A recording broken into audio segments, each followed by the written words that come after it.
अस्सलाम वालेकुम। मैं हूं डॉक्टर मोहसिन रज़ा। आज आपके साथ मैं वो चंद चीज़ें शेयर करने जा रहा हूं जो कि मैं ख़ुद भी इस्तेमाल करता हूं और बहुत सारे डॉक्टर्स को, मैं जैसे बाहर जाता हूं आउट ऑफ कंट्री उधर भी, और यहाँ पे पाकिस्तान में भी कुछ डॉक्टर्स को मैंने देखा है जो कि अपनी रूटीन में रखते हैं। यानी आज आपको मैं एक डॉक्टर की रूटीन आपके साथ शेयर करने जा रहा हूं ताकि आपको पता चले कि हम जैसे डॉक्टर भी वो रूटीन अख्तियार करते हैं जो कि हम आपको बताते हैं, जो कि रोज़मर्रा में आप उसको अडॉप्ट करके अपनी ज़िंदगी को काफ़ी हद तक बेहतर भी कर सकते हैं और अपनी स्किन को बेहतर कर सकते हैं। और ये चीज़ें आपकी रोज़मर्रा रूटीन के अंदर शामिल हैं। सबसे पहली चीज़ ये है कि ये चीज़ें आप अपने साथ सफ़र में भी इस्तेमाल कर सकते हैं, उठा भी सकते हैं और अपने घर में भी इसको यूज़ कर सकते हैं। इसलिए मैं ये बता रहा हूँ कि ये जो रूटीन है, इससे आपकी स्किन बेहतर भी रहेगी, जरासीम से भी पाक रहेगी और अपने आप को आप हाइजीनिक भी फील करेंगे। सबसे पहली चीज़ है पेट्रोलियम जेली, जो कि हमारे यहाँ वेज़लिन के नाम से भी सेल होती है, अब दूसरे मुख्तलिफ ब्रांड नेम से भी वो सेल हो रही होती है। वो जो कि एक बाम टाइप होती है जो कि स्किन के ऊपर हम मॉइस्चराइज़ करने के लिए इस्तेमाल करते हैं।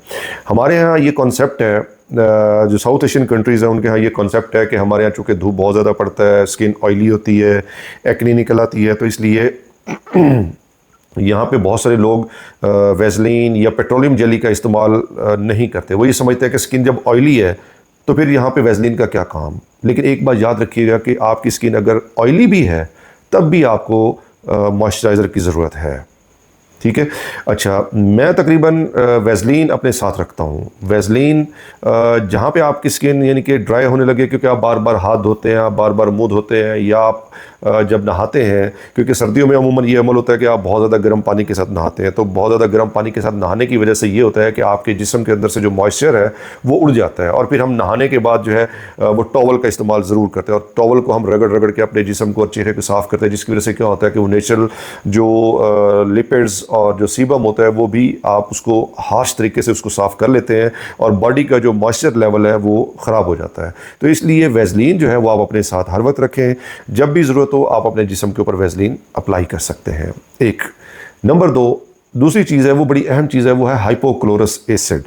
ये हाइपोक्लोरस एसिड का नाम आपने शायद सुना हो या ना सुना हो, लेकिन आज आपको मैं इसकी अफादियत बता देता हूँ कि ये कितना अहम है।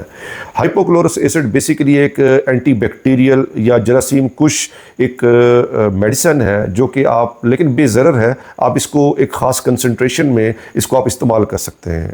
इसको आप अपने चेहरे पे, अपने हाथों पे, आप किसी भी जगह पे, आप समझते हैं कि आप दिन भर काम करके आए हैं तो आपने चेहरे के ऊपर हाथ लगाया, या आपने, जैसे कि हम डॉक्टर हैं, हम पेशेंट देखते हैं, हाथ लगाते हैं, सारा दिन हम हाथ मिलाते हैं, तो फिर क्या होता है कि जरासीम का आपस में तबादला होता है।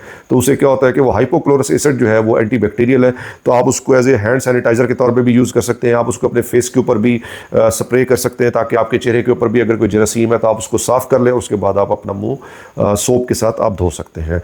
कि ये हाइपोक्लोरस एसिड इतना अच्छा है कि आप अगर सफ़र कर रहे हैं तो आप सफ़र के दौरान आप अपनी सीट जहाँ पे आप बैठ रहे हैं, डेफिनेटली उस सीट के ऊपर, आप जहाज़ में सफ़र कर रहे हैं, आप बस में सफ़र कर रहे हैं, तो बहुत सारे उसके ऊपर पैसेंजर्स बैठते हैं, तो हर किसी के एक अपने जरासीम होते हैं। कुछ लोग बीमार होते हैं, कुछ लोगों को पता ही नहीं होता, आइडिया नहीं होता, कुछ स्किन की डिजीज़ होती हैं, तो जरासीम वहाँ पर रह जाते हैं। तो ये आप वहाँ पर एक दफ़ा आप हाइपोक्लोरस एसिड का थोड़ा सा आप छिड़काव कर लेंगे तो आपकी वो जो सीट है वो डिसइंफेक्टेंट हो जाएगी। ठीक है। तो इसको आप, लेकिन अपने मोबाइल फ़ोन को, हेडफोन को, कोई भी इलेक्ट्रॉनिक की कोई चीज़ है उसको भी आप जरासीम से पाक करने के लिए इस्तेमाल कर सकते हैं। ये बहुत ही अच्छी चीज़ है हाइपोक्लोरस एसिड। अच्छा, इसको एक चीज़ याद रखिएगा कि बहुत सारी कंपनियां इस हाइपोक्लोरस एसिड को मुख्तलिफ दूसरी इंग्रेडिएंट्स के साथ मिक्स करके मतलब मार्केटिंग कर रही हैं, मसलन विटामिन सी के साथ या सैलिसिलिक एसिड के साथ, ताकि इसके बेनिफिट्स जो है ना वो डबल ट्रिपल कर दिए जाएँ। लेकिन एक बात याद रखिएगा कि अगर ये कॉम्बिनेशन में आता है तो इसकी एफिकेसी नहीं रहती, इसके वो असरात नहीं रहते। आपने इसको सिंपल अकेले, यानी कि जिस के अंदर अकेला हाइपोक्लोरस एसिड हो वो आपने ख़रीद करना है। कॉम्बिनेशन में अगर आपको मिले तो वो आपने नहीं लेना, क्योंकि हर कॉम्बिनेशन जो है वो फ़ायदेमंद नहीं होता। क्योंकि हमारे यहाँ ये समझा जाता है कि अगर कॉम्बिनेशन में बहुत सारी चीज़ों को इकट्ठा कर दिया जाए तो वो बहुत अच्छी होती है, उसकी एफिकेसी बहुत ज़्यादा होती है, हमें हर चीज़ की जो है वो फ़ायदा मिल जाता है हर चीज़ का।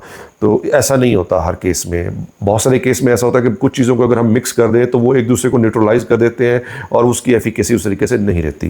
तो इसलिए हाइपोक्लोरस एसिड अकेला ही आपने लेना है और उसको आपने अपने साथ रखना है। सफ़र में भी, घर में भी आप उसको अपने जरासीमों को, अपने यानी कि चेहरे को, हाथों को, जिस्म को साफ़ करने के लिए आप उसको इस्तेमाल कर सकते हैं। Number 3, towel.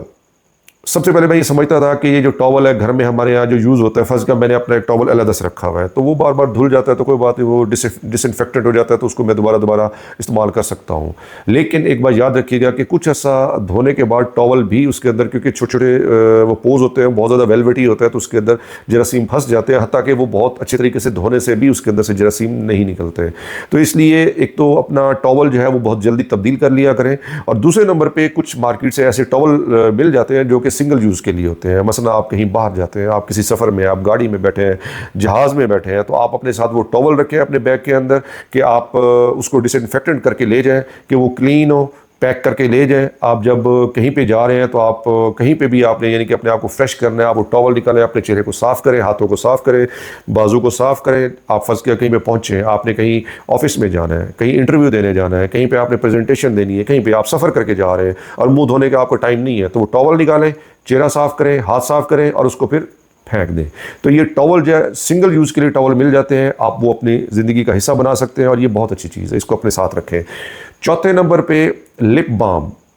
लिप बाम मैं इसलिए कह रहा हूँ क्योंकि होंठ जो है आपकी पर्सनैलिटी और आपके चेहरे का बड़ा अहम हिस्सा है, क्योंकि अगर ये ड्राई होंगे तो वो अच्छे नहीं लगते। जब आप बात करेंगे तो लोगों की बार बार जो तवज्जो है वो आपके होंठों की तरफ जाएगी, तो जब तवज्जो इधर जाएगी तो वो भी इरिटेट होंगे, आप भी इरिटेट होंगे। तो इसलिए अपने होंठों का ख्याल करना बहुत ज़रूरी है, क्योंकि गर्मियों में भी डिहाइड्रेशन हो सकती है, बहुत ज़्यादा हीट की वजह से आपका जो मॉइस्चर लेवल है वो उड़ने लग जाता है, तो स्किन ड्राई रहते हैं, और सर्दियों में वैसे ही ड्राइनेस आ जाती है, तो उसकी वजह से भी ये हो सकता है। तो इसलिए लिप बाम जो है वो बहुत ज़रूरी है। वो लिप बाम अपने साथ अपनी एक किट बना लें, उस किट के अंदर ये सारी चीज़ें आप ज़रूर रखें। अच्छा, इसके अलावा शैम्पू जो है आप कोई भी इस्तेमाल कर सकते हैं, कोई भी अच्छा शैम्पू आपको मार्केट से मिल सकता है, लेकिन अक्सर लोग हमसे ये शिकायत करते हैं कि उनके सर के अंदर डैंड्रफ है। तो डैंड्रफ को ट्रीट करने के लिए आपने कीटोकोनाजोल वाला शैम्पू आपने लेना है। तो कीटोकोनाजोल वाला शैम्पू अगर आप इस्तेमाल करेंगे तो हफ्ते में 2 दफ़ा इस्तेमाल करें, उससे यह है कि आपके सर की डैंड्रफ जो है वो बेहतर हो जाएगी। तो लेकिन उसको आपने इस्तेमाल करने का तरीका ये है कि ये कीटोकोनाजोल वाला शैम्पू हाथ पे लें, और दूसरा शैम्पू भी यानी कि जो आप घर में आप नॉर्मली इस्तेमाल करते हैं वो वाला शैम्पू आप उसके ऊपर हाथ पे लें, मिक्स करके सर पे लगा के झाग बना के 1 आध मिनट बैठे रहें, उसके बाद सर धो लें, तो आपके सर के अंदर जो डैंड्रफ है वो बेहतर हो जाएगी। लेकिन डेफिनेटली अगर उसके अंदर कोई और डिजीज़ प्रोसेस है, मतलब डैंड्रफ बहुत सारी वजूहत की बुनियाद पर हो सकती है, तो बेहतर तो यह है कि आप डॉक्टर से उसको चेकअप करवा लें, लेकिन हल्की फुल्की डैंड्रफ के लिए आपकी ये कारआमद साबित होगी।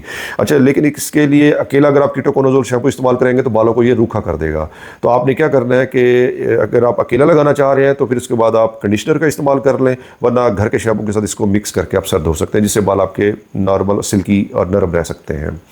तो ये 5-6 चीज़ें जो कि मैंने आपको बताई हैं, ये आप अपनी रूटीन का हिस्सा बनाएं, एक किट बना लें, जब भी आप बाहर जाएं इसको अपने साथ रखें, क्योंकि मैं जब भी बाहर जाता हूं तो इसको अपने साथ रखें, क्योंकि आपकी अपनी पर्सनल हाइजीन का ख्याल रखना बहुत ज़रूरी है।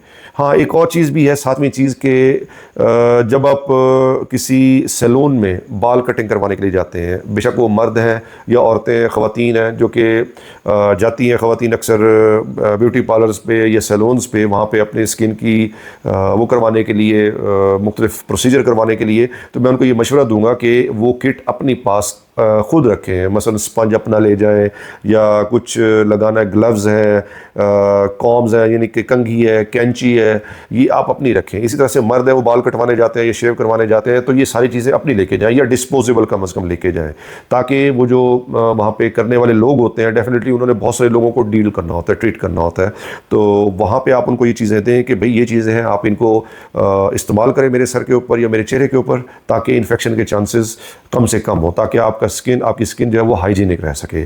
तो ये 6-7 चीज़ें हैं जो कि आप अपनी ज़िंदगी रूटीन का हिस्सा बना सकते हैं, और बड़े अच्छे तरीके से आप हाइजीनिक कंडीशन को मेंटेन कर सकते हैं। Thank you very much.